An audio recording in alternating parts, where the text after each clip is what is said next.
के हमारा हवन कल ढोरी के पाचा कारमा ए राजा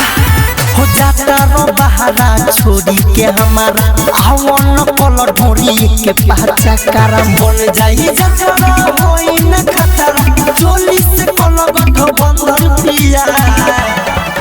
जदी छोड़ी के जाता रो लंदन पिया अब लहंगा उठा के मार बंधन पिया जदी छोड़ी के जाता रो लंदन पिया अब लहंगा उठा के मार बंधन पिया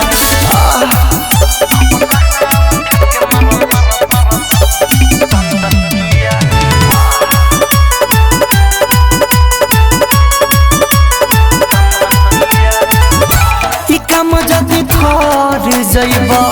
तो बढ़िया सब पर पैब कि बात मोर मान बलम जी नहीं तो हार जइब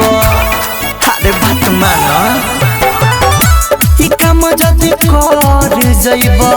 तो बढ़िया सब पर पैब कि बात मोर मान बलम जी नहीं तो हार जइब छुट्टी न गाड़ी रोबना हम कति उठवाली के चंदन पिया जदी छोड़ी के जाता रो लंदन पिया अब लहंगा उठा के मार बंधन पिया जदी छोड़ी के जाता रो लंदन पिया अब लहंगा उठा के मार बंधन पिया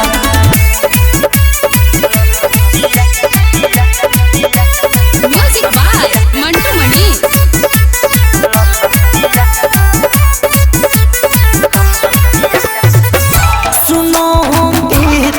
केला खिया कि तू जई हो केला कि फिर कब वही होए राजा कजरवा तो से पूछेला ए राजा सुनो ए त्यो केला खिया कि तू जई हो केला कि फिर कब वही होए राजा कजरवा तो से पूछेला होई नदी कत कहिले हकीकत करे अभिनंदन पिया जदी छोड़ी के जाता रो लंदन पिया अब लहंगा उठा के मार बंधन पिया जदी छोड़ी के जाता रो लंदन पिया अब लहंगा उठा के मार बंधन पिया श्वेता डिजिटल रिकॉर्डिंग स्टूडियो चिरैया।